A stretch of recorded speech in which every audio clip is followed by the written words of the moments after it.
Hay gente absurda que se hace carreras de 42 kilómetros, se llama maratoniano. Si no hubiera un refuerzo social, eso no tendría ningún sentido. ¿Qué sentido tiene, de verdad, destrozarte la vida corriendo 40 kilómetros? De verdad, pensároslo, ¿no? Déjame que se pueden correr 5 o 10, o sea, todos los días y bien, y mantenerse en forma. Ay, y si el tío llega medio mareado, como el otro día llegó una y me parece que fue en Nueva York, y si llega medio mareado, casi perdiendo el conocimiento, ¡oh! Entonces le aplaudimos mucho más. ¿Qué mérito tiene de decir que idiota? Pero en definitiva, ser autocontrolado o ser impulsivo, tener una fuerza de voluntad, va a depender, dentro de esta teoría, única y exclusivamente de la historia de reforzamiento que tiene, de los valores, de las magnitudes, de los valores, de las alternativas en las que estás expuesto y las demoras y dónde estaban esas demoras y dónde estaban esos puntos de decisión, etcétera. Única y exclusivamente. Esto es importante saberlo. Siempre que haces una extinción, vas a encontrarte, casi siempre, no siempre, pero casi siempre, te vas a encontrar esa explosión de respuesta inicial. Y por lo tanto hay que avisar a la persona, mire, usted va a hacer esto y el problema al principio se va a incrementar, pero después va a decrementarse. Esto es muy importante hacerlo, porque claro, imaginémonos que tú no avisas para nada, que tú enseñas a unos padres a extinguir cualquier conducta, esta o cualquier conducta que quieras extinguir, y el niño empieza a incrementar sus llamadas de atención y puede que los padres se desistan y digan, pues vaya solución como buscar al psicólogo, etc.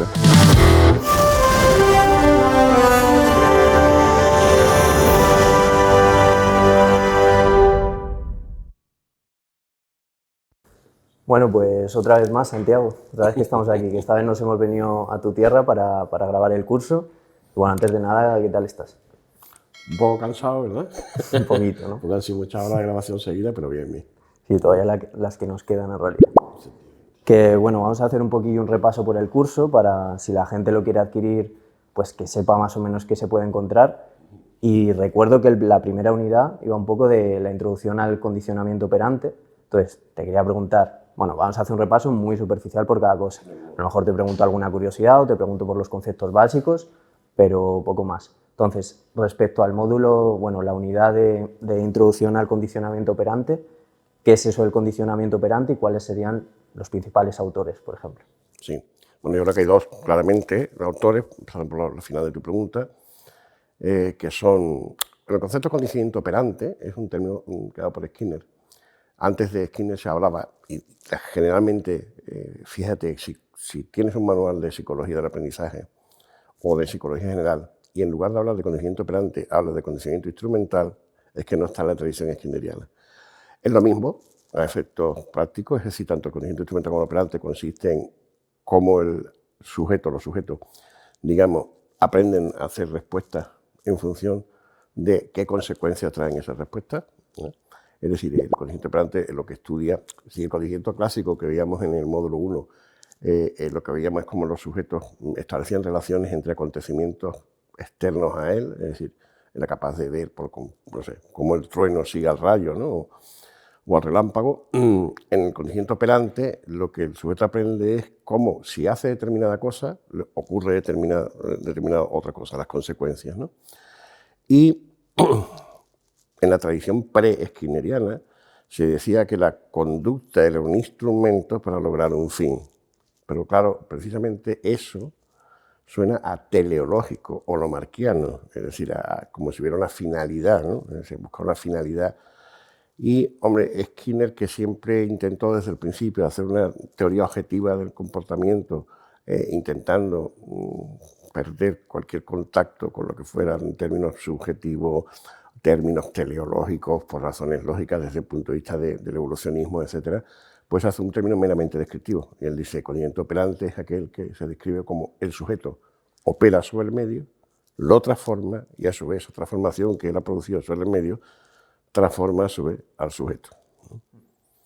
Y además Skinner, y esto no hay que olvidarlo nunca, lo dice muy bien, porque dice, el medio, cuando un sujeto aprende, el organismo cambia. Es decir, la naturaleza de los cambios que se producen son lógicamente biológicos, son lógicamente del sistema nervioso. Es decir, cuando alguien está sometido a una amenaza, el organismo cambia, ¿no? Y ese cambio en el organismo hace que en el futuro, ¿no?, se produzcan, digamos, esas respuestas con mayor o menor frecuencia, etc.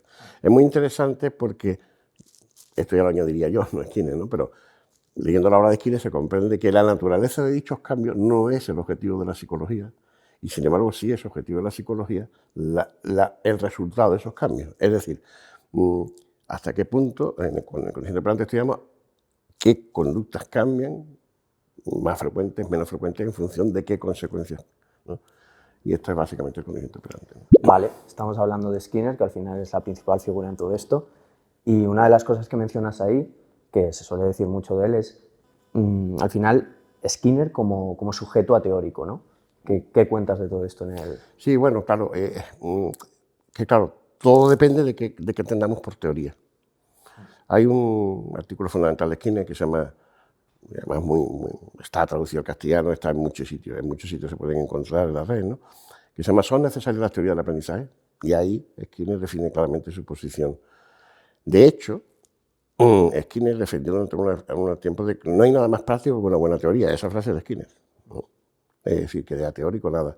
Lo que él niega es cierto tipo de teorías, aquellas que intentan explicar un conjunto de datos, un conjunto de fenómenos, apelando a un nivel diferente al de los propios fenómenos. Es decir, yéndose para explicarlo a otro nivel, ¿no?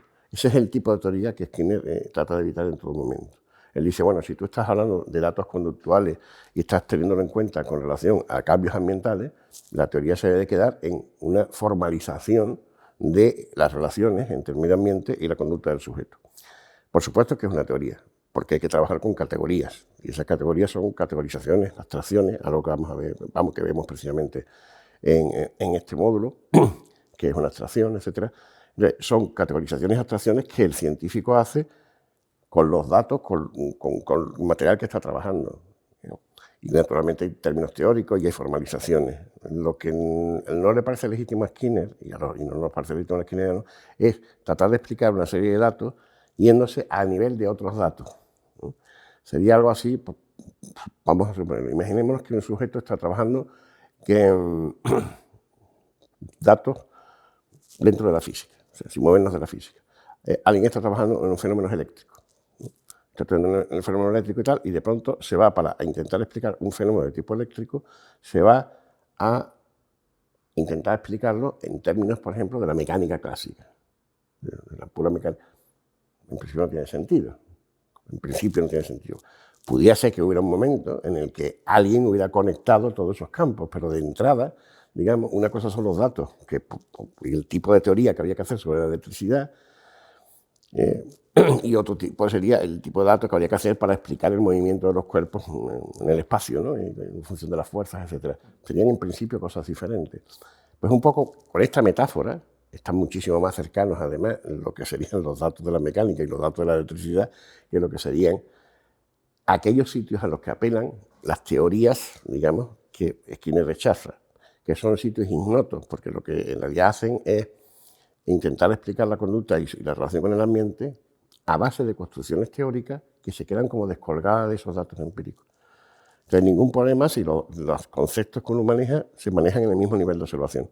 Pero si los conceptos van a otro nivel de observación y, lo que es peor, a otro nivel de no observación, a un nivel de observación imposible, porque es un mundo hipotético, etc., claro, ahí aparecen ya los fantasmas del dualismo, aparecen los fantasmas de lo que se ha hecho casi siempre para explicar la conducta humana, que es inventarse entidades causales que nadie ve, pero a las que todo el mundo apela para explicar la conducta, ¿no?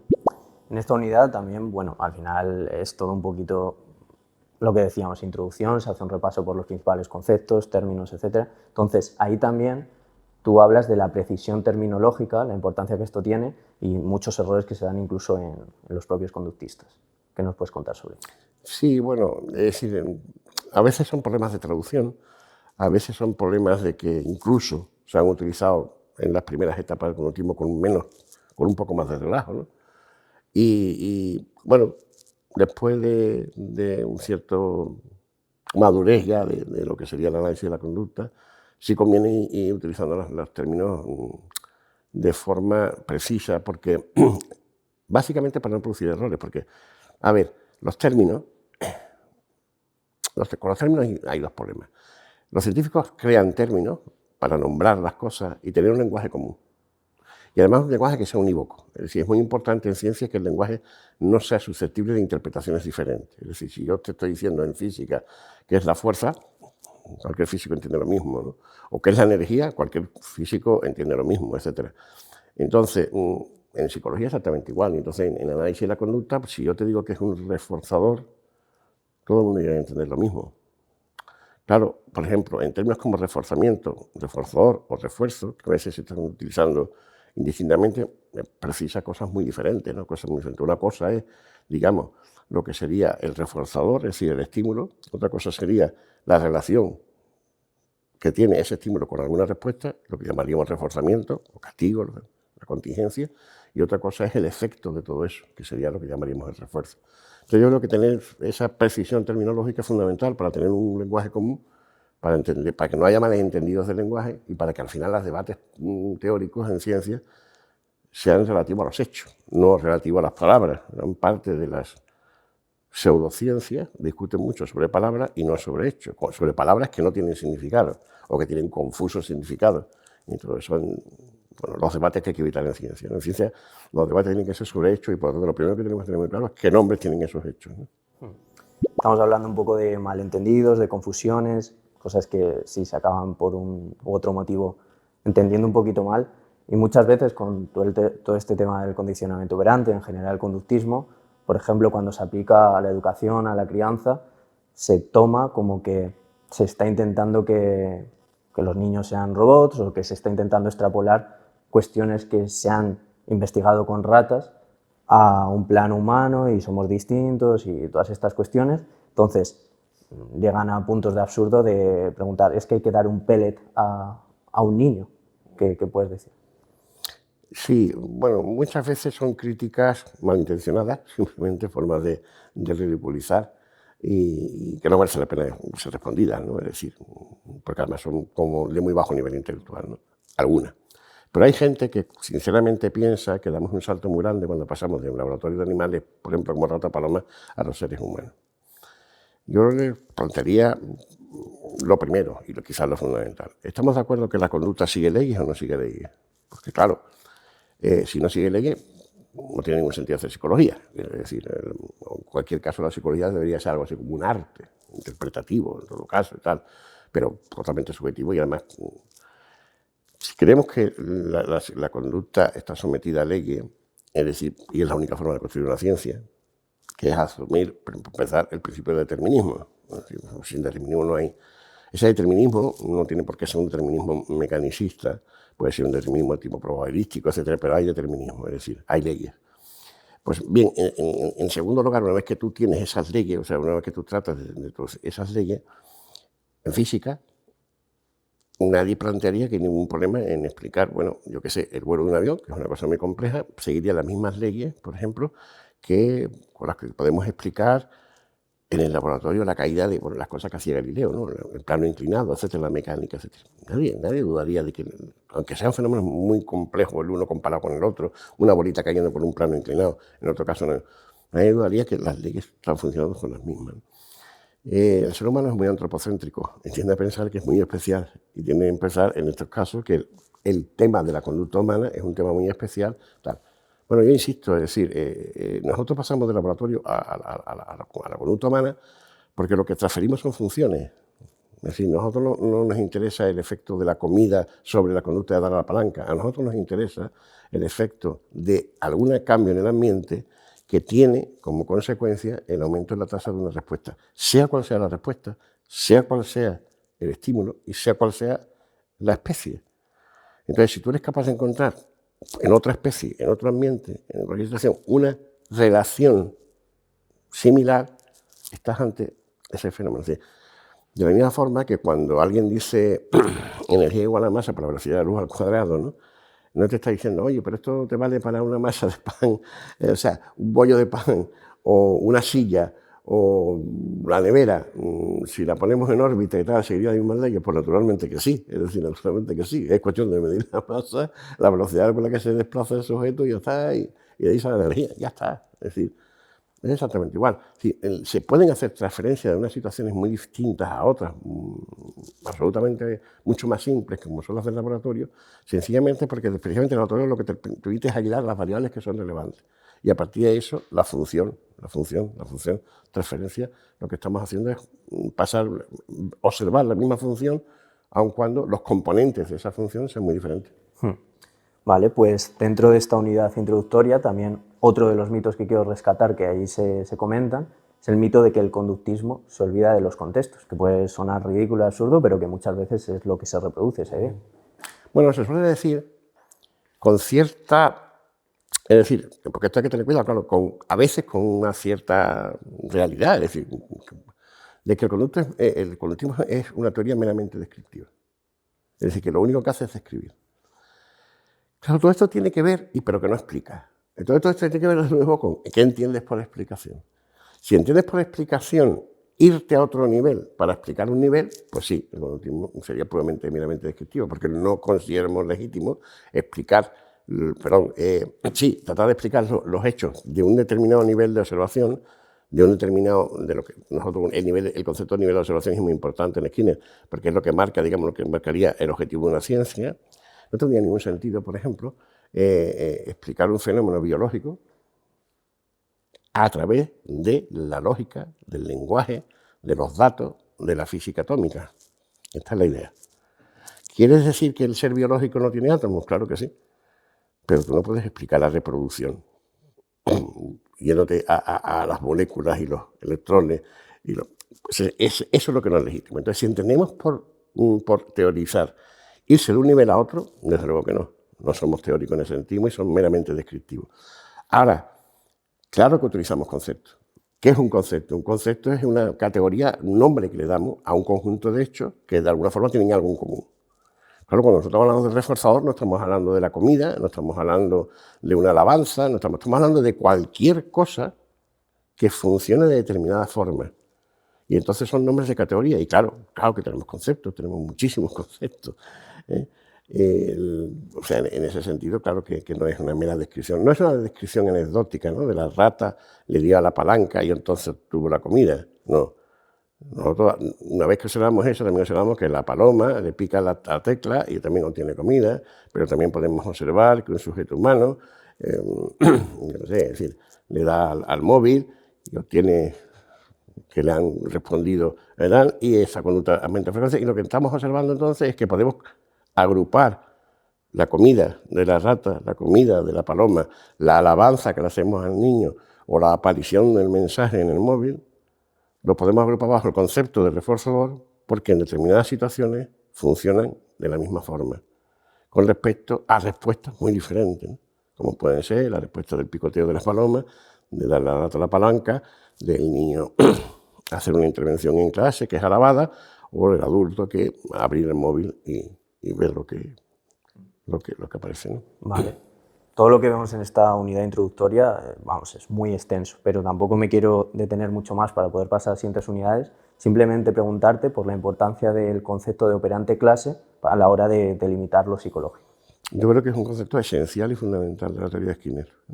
Yo creo que es un concepto que no se ha estirado o no se ha aprovechado todo lo que ese término incluye. Yo siempre digo que gran parte de los debates, muchas veces entre escuelas psicológicas y tal, tienen que ver con el no haber comprendido bien las posibilidades que da el concepto de operante clase, ¿no?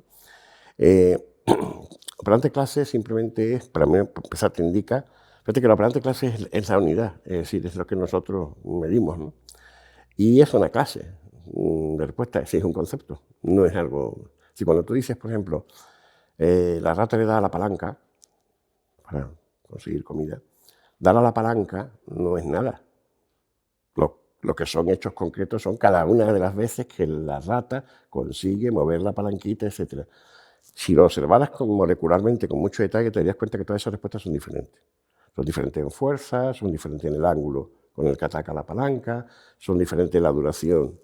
Es decir, si te pones con muchísima precisión, no hay dos respuestas, eventos idénticos. Pero nosotros lo que hacemos es coger todas esas respuestas que son diferentes y agruparlas. ¿Agruparlas en base a qué? Aunque sean diferentes topográficamente, agruparlas en función, agruparlas teniendo en cuenta la función. Es decir, todas producen la activación del comedero. Digo muchas veces en clase de broma, si la rata tuviera la capacidad de la telequinesis y a través de su pensamiento controlar pudiese mover a distancia la palanca, también eso sería una instancia de respuesta que entraría dentro de la operante clase, porque lo que define la operante clase es que produce la bolita de comida, ¿no? Claro, las operantes grandes son más pequeñas o más chicas o más grandes. Todo depende de lo que metas dentro de ella. Es una cuestión pragmática y aquí hay que recordarse el pragmatismo de William James. Si esto es una cuestión pragmática, no es una cuestión teórica. Toda la discusión molar-molecular es una cuestión pragmática. Si tú eres capaz de establecer una relación funcional entre un conjunto de acciones del sujeto y un resultado, que el resultado también puede ser diferente una vez a otra, es decir, pero imagínate, alabanza. Tú te dices, por ejemplo, esta persona está trabajando muy fuerte, tal, porque depende mucho de las alabanzas de los compañeros, de la atención social que prestan los compañeros. Las alabanzas pueden ser cada una de ellas diferente. Pero podemos agrupar el término alabanza y en el lenguaje común, eso lo hacemos y todos nos entendemos, como un tipo de estímulo. Es decir, es de nuevo una clase de estímulo. Y el conjunto de acciones, ¿qué consiste en trabajar arduamente? Trabajar arduamente pueden ser pasarse horas en el ordenador, pasarse horas con el teléfono, pasarse horas escribiendo, es decir, dependerá, ¿no? Es decir, el trabajo cualquier trabajo implica muchas actividades distintas. Pero nosotros podemos entender una operante clase, que es trabajar en la profesión, y otra operante clase, que es la alabanza social o el prestigio social, si queréis. Y ahí hay una relación funcional. Por lo tanto, la operante clase permite una flexibilidad tremenda en el sentido de que permite explicar desde una cosa muy molecular, como puede ser el grado de presión en una palanca. Si yo lo refuerzo diferencialmente, cómo puedo conseguir que se mueva dentro de unos cánones, etcétera, de comida, a cosas tan grandes como decir qué significado tiene, por ejemplo, esta persona, cuánto tiempo dedica a las redes sociales y cuál es el refuerzo, pues la retroalimentación que recibe de las redes sociales, que es una cosa mucho más moral, ¿no? Y esta es la gran medida. Yo creo que es un término fundamental del operante clase para entenderlo, ya digo, y creo que no se ha explotado suficientemente. Vale, perfecto. La unidad 2 va acerca de los programas de reforzamiento positivo. ¿Qué podemos ver en esa unidad? Sí, es un término como que está muy pasado de moda, ¿no? Yo creo que lo primero, es cierto que los programas de reforzamiento es una cuestión básicamente muy técnica. Es decir, es todo ese programa, o sea, todo ese programa de investigación que llevaron a cabo Feste y Skinner y que permite perfectamente demostrar que un sujeto sometido a un ambiente estable, con unas consecuencias, es decir, que la respuesta y las consecuencias están muy bien determinadas y que se repiten en la misma situación en el tiempo durante una gran cantidad de sesiones, se llega a un patrón estable que es común, y esto es lo impresionante, en especies muy diferentes. Es decir, porque lo que es muy interesante es que los mismos patrones se van a dar en especies muy distintas si utilizas el mismo programa de reforzamiento. Es verdad, todo hay que decirlo, que eso lo veremos en el módulo 3, que en el ser humano interviene la conducta verbal. Y a partir de ahí se complica todo mucho, ¿no? Es decir, generalmente, a favor de los animales, hay que decir que los animales son bastante más racionales, es decir, los animales optimizan mucho mejor su conducta. Los seres humanos muchas veces se equivocan porque hacen reglas falsas. ¿Por qué construyen esa regla? Tiene que ver con cuestiones de aprendizaje social, de experiencias de otro tipo, y con su propia conducta verbal. Hacen errores de atribución, sesgos, etc. Y eso les hace muchas veces comportarse ante un programa de intervalo, por ejemplo, creyendo que es un programa de razón. Porque han experimentado una cultura en la que casi todo te dice que todo depende de tu conducta, por tanto todo es razón, ¿no? Etc. Pero con esa excepción de los humanos, que por cierto, cuando los humanos no son conscientes de la contingencia, también funciona, porque lógicamente la conciencia no es necesaria para que, si un sujeto no tiene por qué darse cuenta de que le está reforzando la respuesta, para que esa respuesta aumente frecuencia. En todos los experimentos de reforzamiento inconsciente, en condicionamiento operante con humanos, se demuestra que si el humano no conoce, el sujeto no conoce para nada cuál es la contingencia, su comportamiento se ajusta al mismo tipo de patrón que el resto de los programas de reforzamiento que el resto de los animales. Es una cuestión muy técnica, pero también es una cuestión que permite al analista de la conducta, digamos, o es, si quieres, una especie de laboratorio donde el analista de conducta le permite ganar precisión en el control de la conducta. Poder interpretar el comportamiento como una corriente continua, no como algo que está fraccionado, etc. junto con los registros acumulativos, es una excelente herramienta para ver la evolución del comportamiento en términos de frecuencia y, por tanto, en términos de probabilidad futura, etcétera. Yo creo que, y después, claro, tienen importancia porque los programas de reforzamiento, por ejemplo, determinan mucho la resistencia a la extinción posterior de una conducta.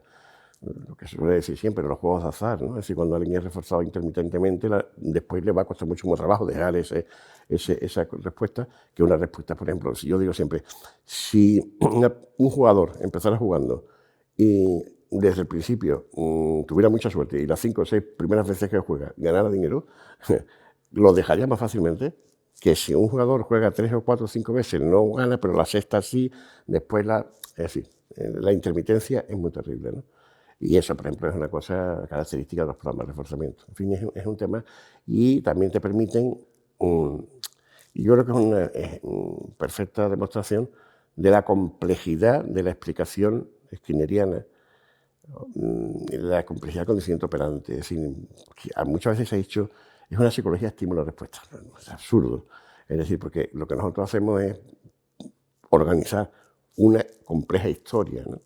Hay que tener en cuenta que se puede enseñar a un animal con 5 colores diferentes, un programa diferente para cada uno de ellos, y el animal ajusta un patrón diferente según cambia el color.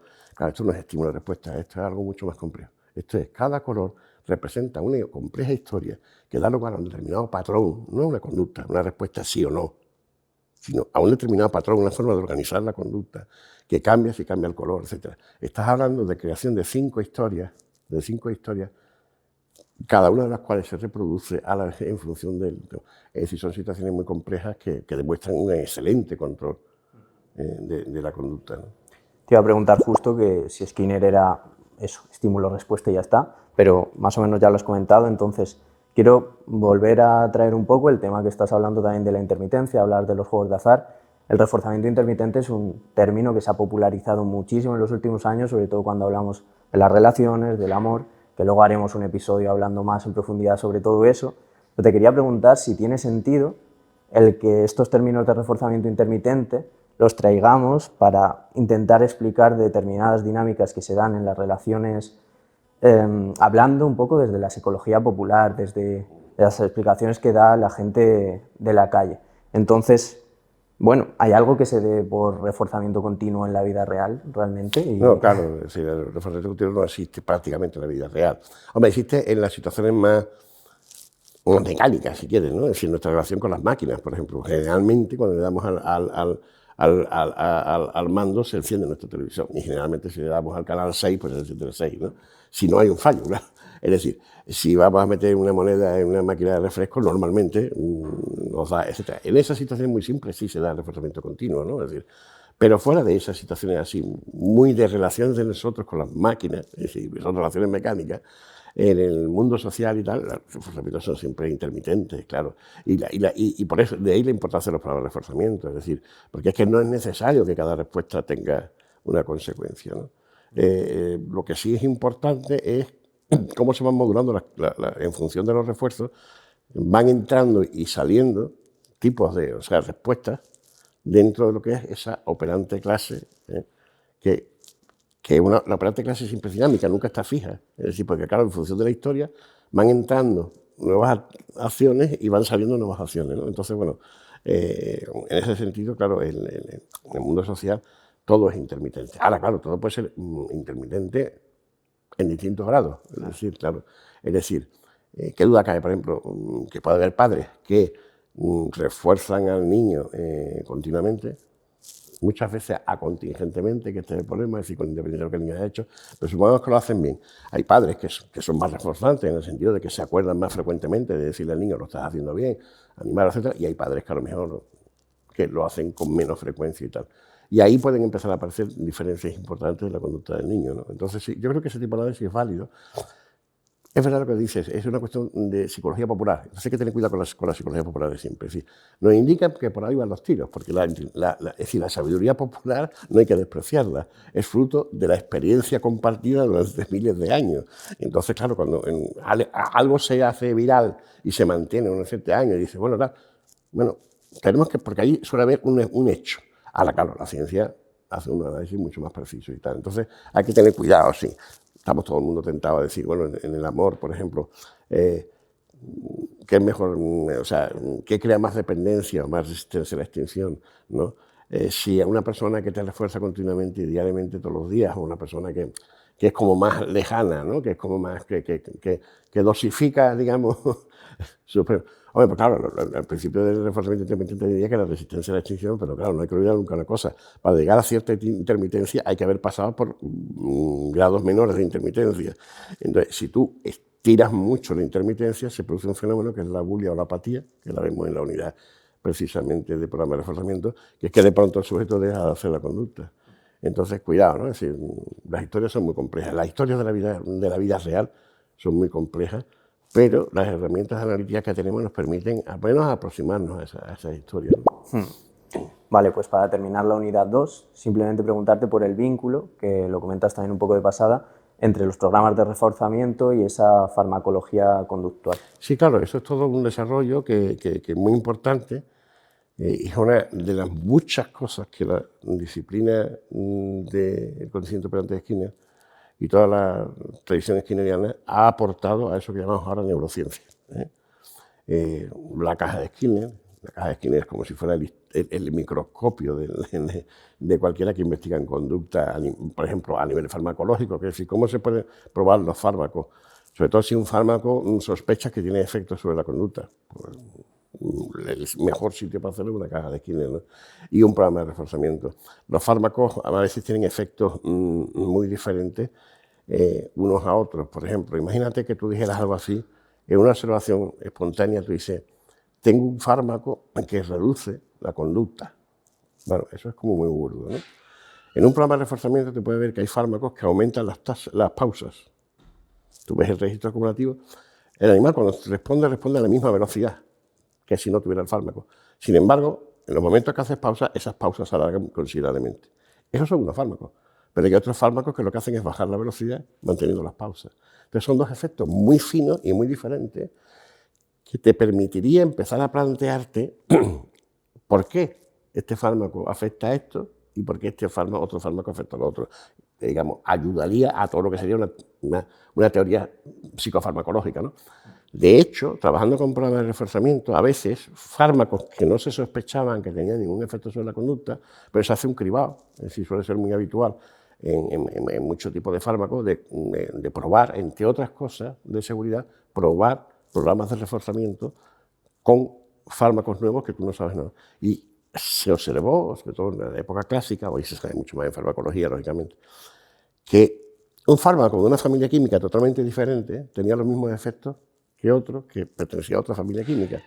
Claro, esto los une funcionalmente. Es decir, ¿por qué esta composición química produce el mismo tipo de efecto que esta otra? Y a partir de ahí los farmacólogos empezaron a plantearse la teoría de por qué, digamos, esta molécula afecta al cerebro, hacia la conducta de la misma forma. Y eso dio lugar a nuevos conocimientos en farmacología y a nueva teorización en farmacología. Entonces, una herramienta muy poderosa, efectivamente. Y es una tradición, fíjate, si vas a un laboratorio, un centro de investigación, un laboratorio de farmacología, o vas a las facultades de farmacia, etcétera, y tal, te encontrarás que hay muchas cajas de Skinner.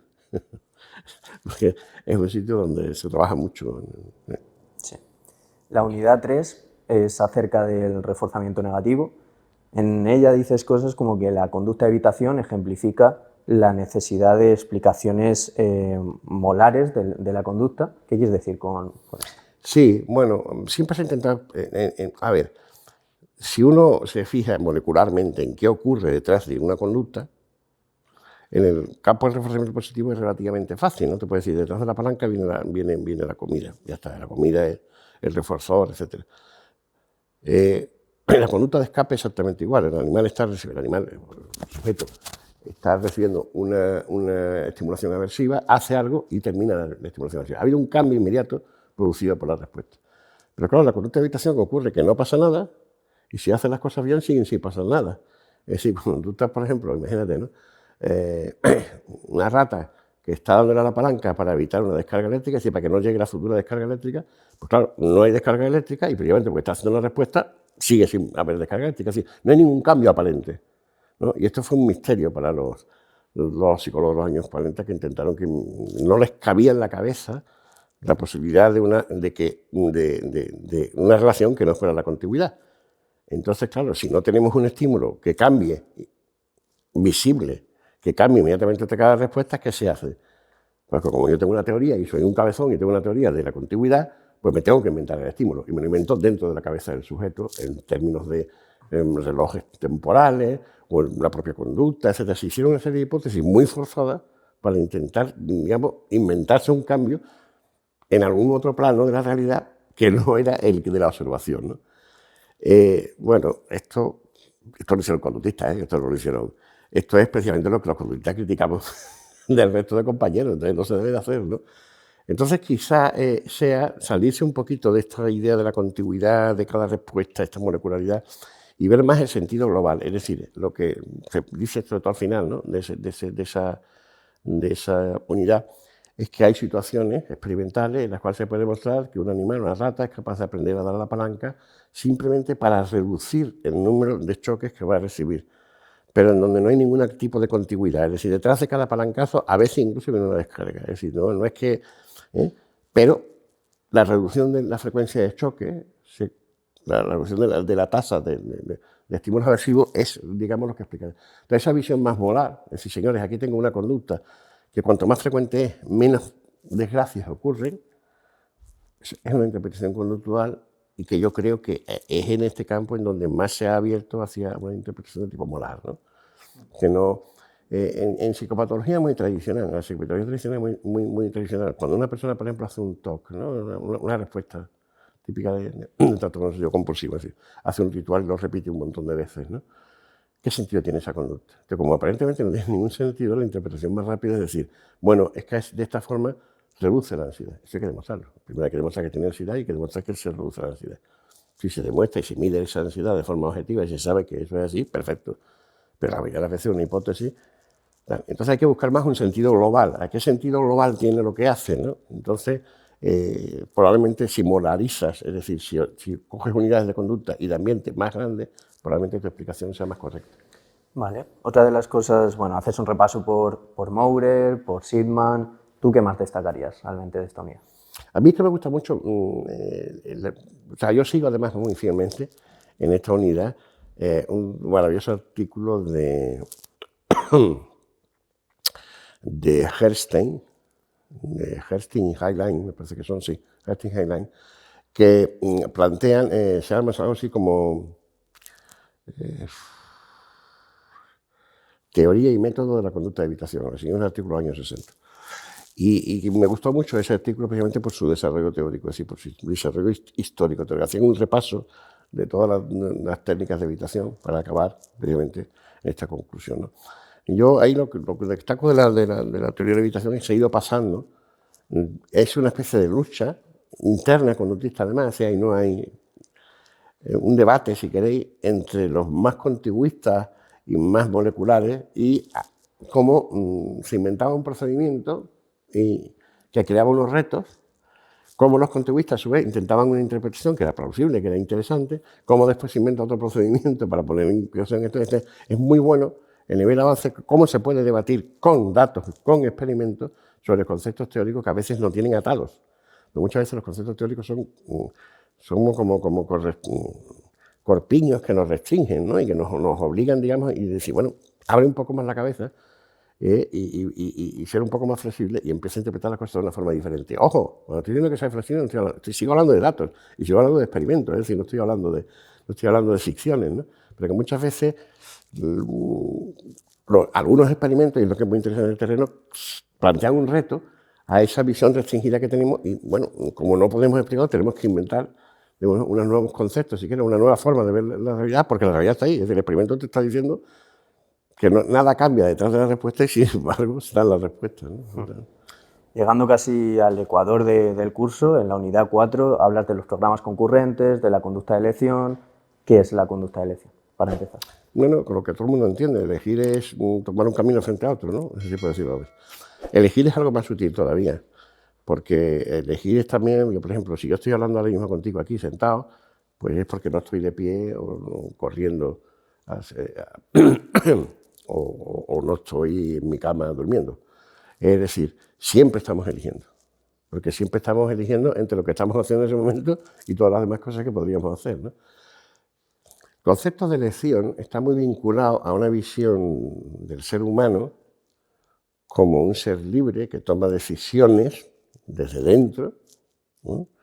Y que esas decisiones, digamos, son absolutamente aleatorias, por decirlo así, como que las toma por un agente que decide, ¿no?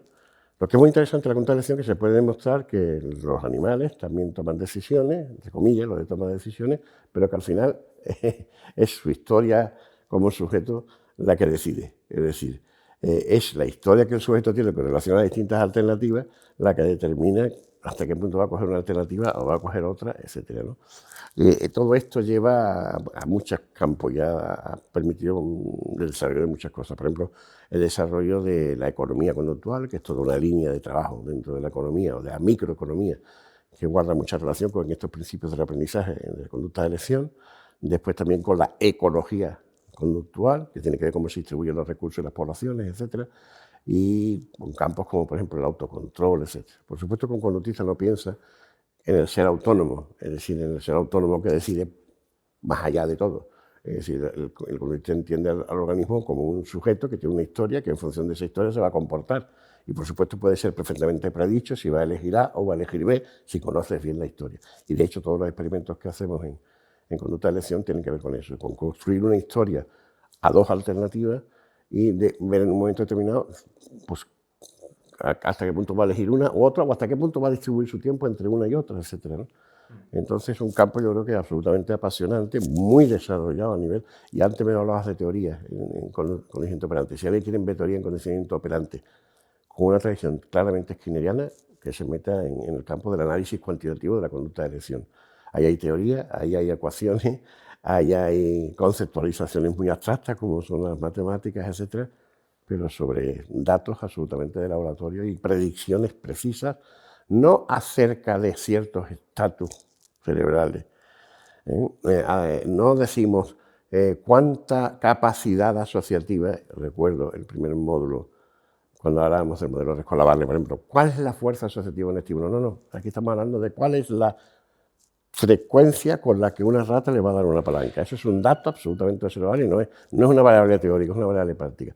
Pero trabajando con esas variables empíricas, nada teóricas, se construyen fórmulas matemáticas, conceptualizaciones matemáticas que te permiten hacer esas predicciones. Yo creo que lo que más se acerca, fíjate, el campo del condicionamiento operante en conducta de elección y análisis cuantitativo, creo que es lo que más se acerca a lo que hacen otras ciencias. Porque además ahí el debate no es acerca de entidades metafóricas. Ahí el debate es acerca de si los parámetros están bien ajustados, si necesita uno o dos parámetros, si la función es hiperbólica o no es hiperbólica o representaría mejor otro tipo de funciones, que es el tipo de debate que se produce en la ciencia y en la física, por ejemplo, y no plantearse si el flogisto o si el éter, ¿no? que es el nivel en el que estamos todavía en psicología. Hablar de la economía conductual, que también comentándonos que incluso Rachlein llegó a meter cajas de Skinner en las facultades de economía. Bueno, luego nos vas hablando de la ley de igualación, de la sobreigualación, de la infraigualación, del conflicto entre Skinner y Hestein en temas de la ley de la igualación. Y me quiero detener en el tema del principio de Premack, que hablas de ir hacia esa total funcionalización. Sí, que lo hace Premack en principio y después me parece que todavía mejor lo hace el propio Hestein. Claro, es decir, llega un momento en el que te tienes que plantear si es necesario el propio concepto de reforzador, porque claro, cuando tú hablas de reforzador, dices, por ejemplo, una rata le da la palanca y obtiene una bola de comida, la bola de comida es el reforzador, vale, pero también podrías plantearte, una rata le da la palanca, como consecuencia de que puede comer, puede acceder al comedero, que es una conducta. Es decir, no hablas ya del reforzador como objeto, sino del reforzador como conducta. Es decir, una conducta refuerza a otra, y eso es lo que hace el principio de Premack, ¿no? Entonces, claro, si tú pones que para hacer una conducta A tienes que haber hecho previamente una conducta B, entonces, y ves que el sujeto sí hace entonces B, entonces que con la conducta A estás reforzando la conducta B, etc. Entonces, esas relaciones contingenciales de dependencia entre unos comportamientos y otros va a dar lugar a modelos de reorganización conductual, si quieres, ¿no? Es decir, de cómo en el fondo lo que estamos estudiando es cómo un sujeto, digamos, distribuye su tiempo entre distintas actividades y cómo esas actividades pueden no guardar relación entre sí, lo que se llama una situación de libre elección, o cómo el psicólogo puede determinar relaciones entre una y otra, de forma que si tú quieres hacer esta actividad, tienes que hacer esta otra, etc. Y cómo eso puede alterar a su vez la distribución de tiempo en las distintas actividades del sujeto. Entonces, claro, todo esto es muy interesante y creo que además todo lo que sea establecer relaciones puramente funcionales, como en la economía, puramente, o sea, cuando un economista te dice, por ejemplo, yo qué sé, ¿qué relación existe entre relación costo-beneficio? Y tú me dices, ¿a qué costo te estás refiriendo? ¿A un costo económico? ¿Te estás en moneda, ¿no? ¿A un costo de esfuerzo físico? ¿A un costo de esfuerzo emocional? Un economista te dice, ¿a mí qué me importa? Es decir, este es un concepto teórico que engloba, es decir, una función muy compleja de costo-beneficio, sea cual sea el beneficio. El beneficio puede ser satisfacción personal, el beneficio puede ser beneficio económico, dinero directamente, el beneficio puede ser acceso a otra serie de cosas, me da igual.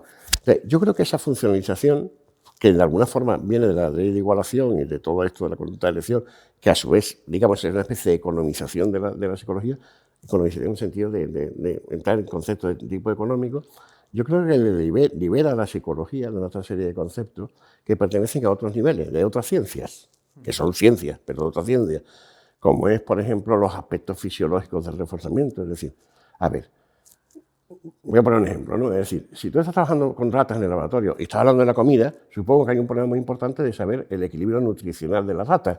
Es decir, y supongo que eso es un problema biológico interesantísimo, que además puedes proyectarlo, por ejemplo, intentar hacer modelos animales de la anorexia humana. Bien. Pero es que, claro, si estás hablando de condicionamiento operante, también puedes estar hablando de hasta qué punto una persona actúa porque le alaban. Vamos a estudiar los componentes fisiológicos de las alabanzas. ¿Entiendes? Es decir, es que este es el tema, ¿no? Entonces hay que entender siempre que eso es psicología y los otros son componentes que a veces están muy cercanos a la psicología y a veces no. Como son los aspectos fisiológicos. A veces tiene mucho sentido, a veces no tiene mucho sentido. Pero las funciones, la funcionalización de la psicología, creo que es esencial. Y por ahí yo creo que efectivamente, a través de lo que fue el principio de Primack y después la ecuación de Herstein y tal, se va en muy buena dirección. Y en ese debate, lo he dicho en el módulo, en ese debate entre Skinner y Herstein, yo me posiciono al lado de Herstein, de frente a Skinner. Es decir, yo creo que es muy importante entender que, bueno, tú puedes entender que una respuesta refuerza a otra sin tener que preguntarte el por qué, de irte a los equilibrios biológicos o al sentido, si quieres, adaptativo que tiene esa conducta, ¿no? Es decir, simplemente tú haces las funciones y ya está. Con todo esto de la conducta de elección son muy importantes los conceptos de demora y magnitud, que además en la unidad lo evidencias con ejemplos acerca del confinamiento, de la pandemia, todo esto que hemos vivido. Me parece interesante recogerlo y mostrarlo aquí un poquito, o sea, que nos cuentes esos ejemplos que pones ahí para explicar la demora y la magnitud. Claro, porque son situaciones que llamamos de autocontrol, ¿no? Si hasta qué punto un sujeto es capaz de trabajar por una meta más importante a largo plazo o cae en la tentación, entre comillas, de apartarse de esa línea e irse a buscar una meta más cortoplacista, ¿no? Esto es muy importante, claro. Esto nos afecta continuamente, ¿no? Hasta qué punto eres capaz de quedarte trabajando para aprobar un examen dentro de un mes o te vas de jugar con los amigos que te acaban de llamar por teléfono, etcétera, ¿no? Lo que es interesante es que estas cosas no son azarosas, ni tampoco dependen de tu autonomía personal, dependen de tu historia. Y con los animales lo que hemos hecho era crear situaciones en las cuales tú creas una historia muy particular, con unas demoras concretas, con unos puntos de decisión, etcétera, tal, temporales, y se pueden hacer perfectamente predicciones acerca de qué va a hacer la rata, cómo va a hacer la paloma. Y podemos conseguir ratas que elijan el camino de la recompensa mayor a más largo plazo o otras que elijan la recompensa menor, la misma rata, en otra situación, elija la recompensa más pequeña a corto plazo, si caiga la tentación. Y podemos ver que eso no depende de la voluntad de la rata ni de ningún tipo de cuestión azarosa, sino que depende exclusivamente del tamaño de la recompensa, del lugar donde se han situado y de la cantidad de experiencia que el sujeto tiene con esas situaciones, ¿no? Sí, vamos, que podemos educar en esa sensibilidad a la demora. Y justo hablabas ahora mismo de voluntad. ¿Qué hacemos con esos términos de fuerza de voluntad, de impulsividad? ¿Sirven para algo? Para nada, los eliminamos. Son pura basura. A ver, el lenguaje ordinario siempre hay que tener respeto. Es decir, porque todos cuando hablamos de este tipo de cosas los entendemos más o menos. Si decimos, hay que ver este niño que tiene muy poca fuerza de voluntad, ya más o menos sabemos lo que queremos decir, ¿no? Es decir, más o menos, es una primera aproximación muy burda del problema tal. Pero claro, no podemos quedarnos ahí, ¿no? Es decir, imaginémonos que en la física, no sé, la gente se hubiera quedado con las explicaciones de Aristóteles, ¿no? De que la piedra caía del suelo y iba cada vez más deprisa, cosa que observó. No sé cómo lo observó, pero lo observó, cosa que tampoco es cierta, pero bueno. Y decía porque cada vez anhelaba más unirse con la madre tierra de donde había surgido, ¿no? Es decir, ese tipo de interpretaciones no nos caben, ¿no?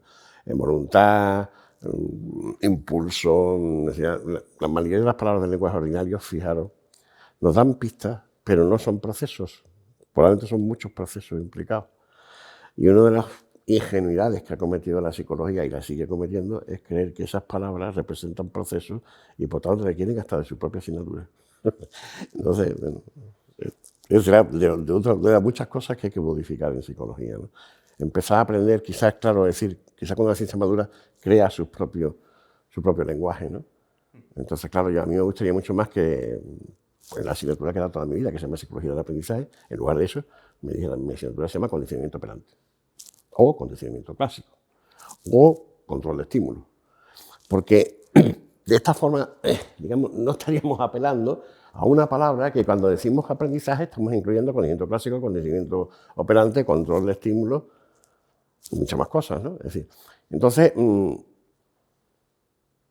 cualquiera de las palabras del lenguaje ordinario engloba muchos procesos distintos, incluso que pueden ser contradictorios de una situación a otra. Es decir, podemos estar utilizando el mismo término en situaciones muy diferentes que, digamos, desde el punto de vista científico no son funcionalmente equivalentes. Entonces yo creo que con esas palabras en una ciencia deben de ser abolidas, que decir, deben de dejarse de utilizar. Por supuesto, en el lenguaje ordinario no le vamos a decir a nadie, no vamos a hacer una inquisición, no vamos a decir estas palabras no se pueden pronunciar, ¿no? Cada uno que hable como le dé la gana, ¿no? Pero cuando se ponga a hablar como psicólogo, que lo demuestre. Sí. Pues unidad 5, extinción, castigo. No te voy a pedir ahora que definamos lo que es la extinción, lo que es el castigo.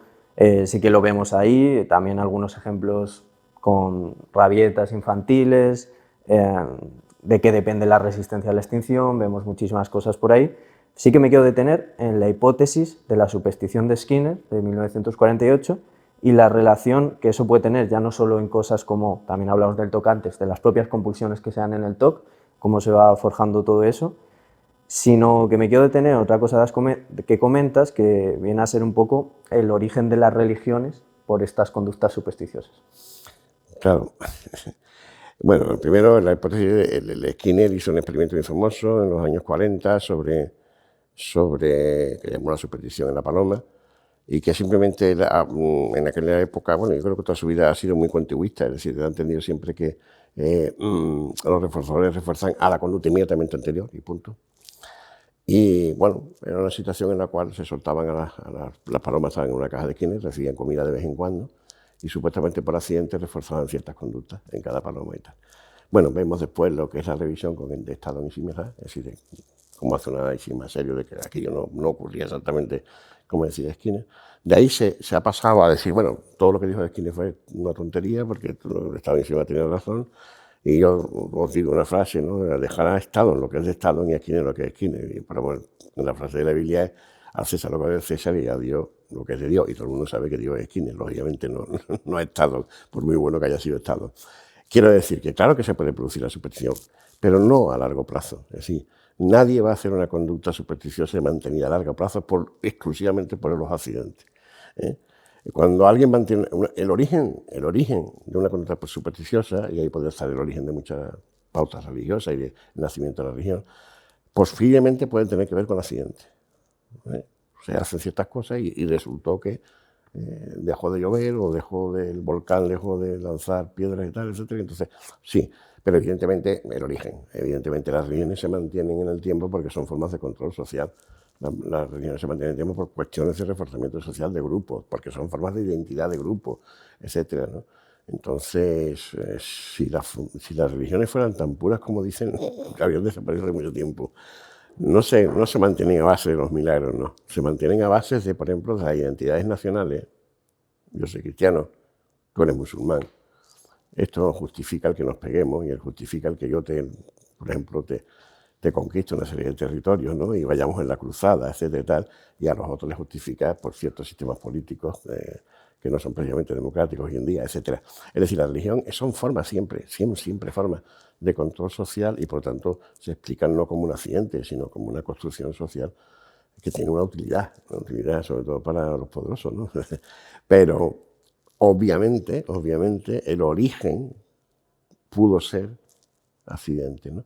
Pero más allá de las religiones, que yo creo que además, de verdad, para explicar el origen de la religión y este tipo de cosas, yo creo que habría que acudir a la antropología, ¿no? Es decir, como la ciencia, digamos, no ya del individuo, sino... Porque la religión es un fenómeno que se da en culturas muy diferentes que no han tenido contacto entre sí. Entonces, claro, ahí estamos hablando de variables muy interesantes que yo creo que solo la puede abordar algo como la antropología, ¿no? Es decir, pero sí pequeñas supersticiones que culturalmente después se han podido mantener durante un tiempo, ¿no? Skinner hablaba, por ejemplo, de cómo no se puede dar fuego más que a 3 personas y a la 4ª persona apagas y vuelves a encender y tal. Y esto venía de la guerra, de las trincheras, etcétera. Así, en su origen tenía una razón de ser, que si tú te dejabas el mechero encendido mucho tiempo te podían detectar el enemigo y pegarte un tiro, pero después se mantienen, o sea, pasan y se mantienen durante un tiempo en otros ambientes. Y claro, si sigue manteniéndose, es por otras razones, ¿no? Es por razones a lo mejor de identidad, de la gente que eran antiguos combatientes, etcétera, y tal. Y después pasan a ser costumbres que, bueno, también se repiten por pura imitación, si quieres, por pura inercia y tal, pero evidentemente ya no es que esté pasando algo después de enseñar 3 cosas, ¿no? Pues otra forma de control social, hablemos de la academia, hablemos de tu tesis, que es una de las cosas que sí que me parece novedosas, inéditas, que pueden ver en este curso, que realmente no lo van a ver en a lo mejor otras asignaturas que tengan en sus facultades o que tengan otras formaciones de psicología del aprendizaje. ¿Qué hay de tu tesis en todo esto? ¿Qué nos cuentas? Hombre, yo trabajé sobre todo, claro, en una revisión del reforzamiento no contingente, y parte de lo que hemos hablado es una parte que yo no hice fuerte en la tesis, lo de Estado frente a lo de Skinner y tal. Yo tuve la suerte de comunicarme con los dos por escrito con respecto al tema, los dos fueron muy amables. Skinner me hizo una respuesta un poco genérica, es decir, bueno, ya usted conoce bien todos mis trabajos sobre superstición y tal. En fin. Y Estado, sin embargo, me citó, vamos, íbamos a un congreso, donde yo también conocí a Skinner en aquel congreso, el primer congreso europeo de análisis de la conducta, ¿no? Que se celebró en Lieja, en Bélgica, en Ciudad de Bélgica, en el año 83, creo recordar. Y Estado, incluso estuvimos hablando de los experimentos de una persona súper amable, ¿no?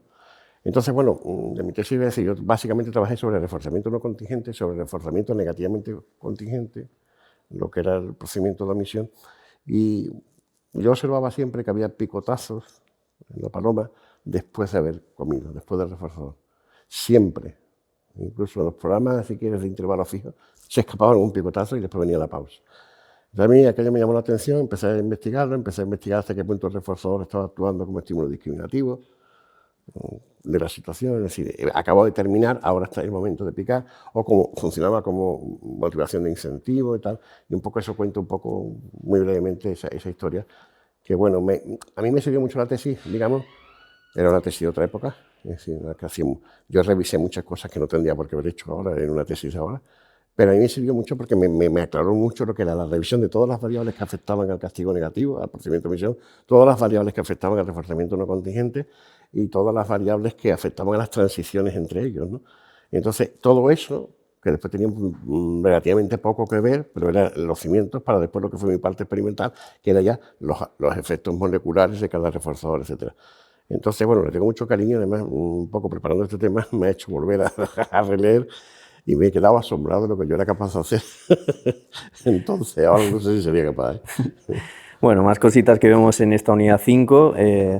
Hablamos de, bueno, el término castigo, de su confusión popular, de los problemas también al aplicar el castigo, el tema de la intermitencia, el tema de la demora o el tema de la baja intensidad. Pero no me voy a detener en estos, quien quiera profundizar pues ya lo puede ver en el curso, Pero sí que me quiero detener, para terminar la unidad 5, en cuando hablamos de los orígenes de la conducta masoquista. Pues me parece curioso que evidenciemos esto ahora.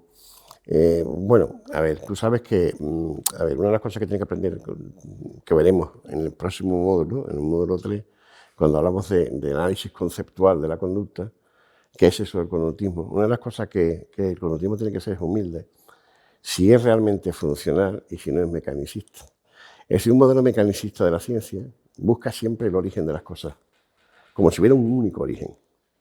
Origen en el sentido de la génesis del fenómeno, ¿no? Por ejemplo, una persona tiene depresión, esto se debe, la génesis es porque hay un desbalance bioquímico. Esa es una hipótesis mecanicista. Vale, incluso aunque tú me digas que tiene que ver con el aprendizaje, con que ha vivido malos momentos y tal, pero al final habrá producido un desbalance bioquímico, por ahí hay que pasar siempre, que es la causa. Es decir, es que en el análisis funcional no hay causas. Hay variables de las cuales la conducta es función, pero hay variables y hay otras también. Lo primero que hay que aprender, ¿no?, es esto, ¿no? Es decir, no tenemos una única causa, es decir, podemos compartir perfectamente la paternidad de un fenómeno con otros procesos que sean biológicos, que sean, ¿no? Esto es lo primero que tenemos que ver, ¿no? Entonces, claro, en la conducta masoquista, nosotros lo que podemos aportar es demostraciones de que, experimentales, de que efectivamente un animal es capaz de infligirse daño simplemente porque hemos asociado ese daño, ese dolor moderado, lo hemos asociado a algo mucho más placentero, como puede ser comer si tienes mucha hambre, o el acceso a un congénere sexualmente receptivo. Entonces, cuando esto ocurre, el animal acaba dándole una palanca para administrarse una descarga. Si esto se hace con el suficiente cuidado, es decir, de ir subiendo la descarga poco a poco, cada vez más intensa, etc., son experimentos casi nazis, ¿no? Puedes ver que un sujeto se entra en esa dinámica, ¿no?, de hacerse daño de alguna forma, incluso a niveles ya que no son nada lógicos, digamos, porque hay un condicionamiento. Entonces, lo que queremos decir con eso es que, por ejemplo, una cultura que refuerza excesivamente el esfuerzo, a veces produce ese tipo de cosas. Por ejemplo, si a ti te refuerzan de muy pequeñito a esforzarte en exceso, por ejemplo, imagínate en el deporte, en el campo del deporte, ¿no? Hay deportes que son durísimos, por ejemplo, el ciclismo, ¿no? Se trata de hacer 300 kilómetros, después subir no sé cuántos puertos de montaña, etc. Eso sano no es, seguro, quiero decir, ni razonable, ¿no? Pero fijaros que alrededor de eso hemos creado toda una parafernalia que refuerza la heroicidad de estas personas. De forma que esas personas lo hacen y están convencidos, vamos, están encantados, disfrutan haciendo eso. E incluso cuando vimos hace poco una atleta que no sé qué, en qué ciudad norteamericana, que había un maratón y venía absolutamente como mareada y perdiendo el conocimiento y tal, y todo el mundo ahí aplaudiéndole, ¿no?, a ver si llegamos los últimos 5 metros para que atravesara la meta. Después ya la recogeríamos, pero es absurdo. Pero estamos reforzando una conducta de machacarte físicamente y ennobleciendo eso y tal. Entonces, hay muchas culturas que pueden estar, bueno, la religión católica, la religión católica es el ejemplo máximo, ¿no? Es decir, acordaros que no hace tanto, ¿eh? Es decir, yo eso lo he conocido, no es que yo me lo haya aplicado, pero yo he conocido en la época compañeros que eran del Opus Dei, que se colocaban una cosa que se llama el cilicio, que eran unas correas con pinchos que hacían daño en la piel y tal, como formas de sacrificarse y de lograr un estado, si quieres, de gracia superior y tal. Es decir, esa cultura de, bueno, los displicentes, ¿no?, estos que se azotaban en las cofradías en la Edad Media, etc. Hay toda una cultura alrededor del dolor y del sufrimiento como una forma de expiar pecados, en el caso de la Iglesia Católica, o de lograr logros, etc. El ejército, la guerra, ¿no?, los héroes, ¿no? Hay que morir por la patria, señor, no hay que morir ni por la patria ni por nadie, quiero decir, a ser posible, ¿no? Es decir, en todo caso, por algún ser querido puede tener un cierto sentido, pero poco más, ¿no?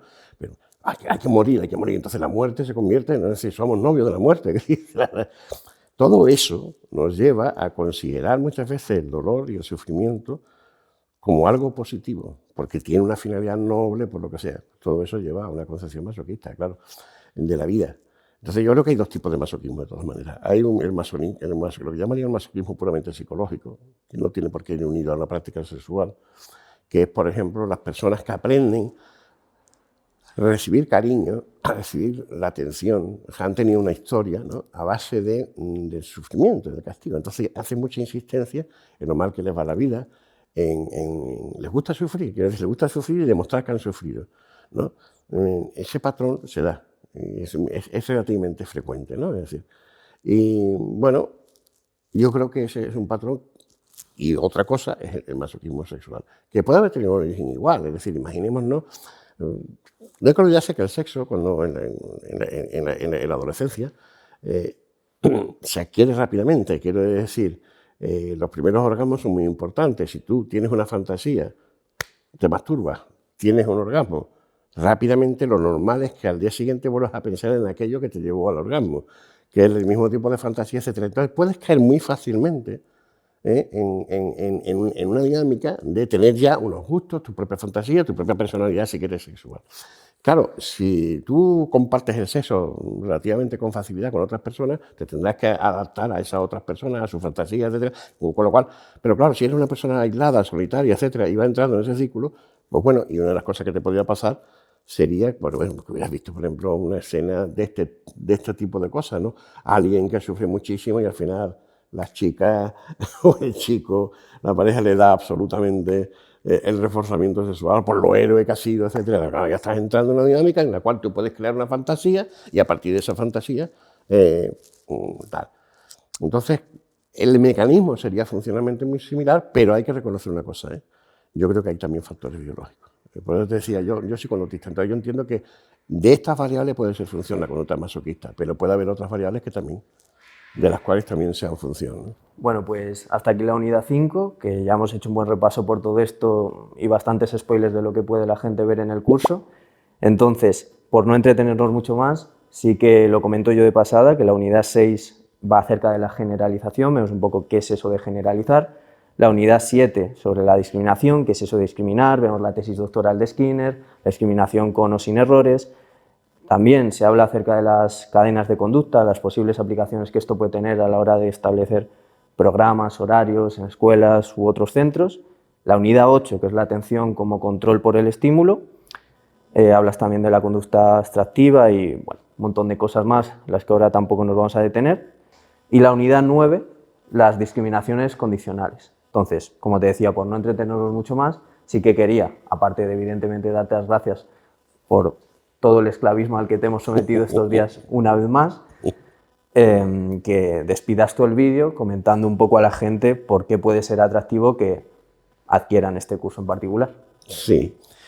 Bueno, yo creo que el conocimiento operante está detrás de muchísimas intervenciones psicológicas, ¿no? Y sobre todo si alguien va a hacer o se mueve dentro del ámbito del análisis de la conducta, pues es fundamental, ¿no? Pero ¿qué pasa?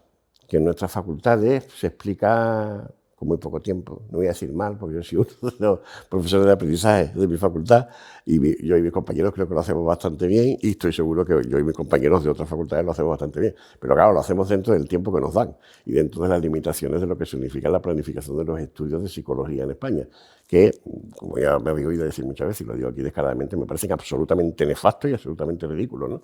Entonces, a partir de ahí, claro, si alguien se quiere dedicar, por ejemplo, a los campos aplicados o en los campos clínicos, lo que sea, dentro de la orientación del análisis de la conducta, necesita tener muy fuertemente las bases del condicionamiento operante muy claras, ¿no? Es decir, yo creo que, como desgraciadamente las facultades no los dan, muchas veces que me encuentro yo con psicólogos aplicados que con toda su buena voluntad, intentan aplicar los conceptos del conocimiento operante, pero los desconocen, es que realmente los desconocen, es decir, es que no tienen, tienen una base muy poco sólida, ¿no?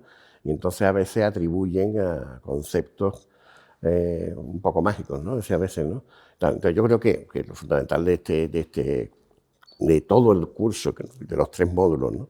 Y en este en particular, más todavía porque es conocimiento operante, es dar las bases fuertes, conceptuales y experimentales, porque se llama el curso, del análisis de la conducta. Es decir, que un analista de la conducta que a lo mejor no ha tenido la suerte de tener una formación que le haya provisto en su facultad, pues bueno, tenerla aquí con un poco más de detenimiento y, como tú dices, dedicamos bastantes horas a esto del conocimiento operante, pero creo que es muy importante, ¿no? Yo creo que es esencial, ¿no?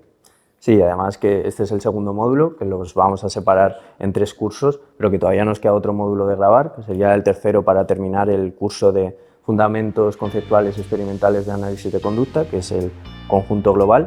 Dejamos los enlaces y todo eso en la descripción del vídeo para quien lo quiera adquirir. Y hasta aquí, Santiago. Nos vemos en la próxima. Pues muchas gracias. Nos veremos en la próxima grabación del próximo módulo. Gracias. Gracias por ver este vídeo, os dejamos por aquí un enlace a nuestra última formación y por aquí algunos vídeos que os pueden resultar de interés. Si estáis buscando ayuda psicológica, también podéis mirar en la descripción del vídeo donde encontraréis nuestra web y podréis solicitar asistencia terapéutica de un profesional confiable y que os ofrecerá ayuda psicológica basada en evidencia científica.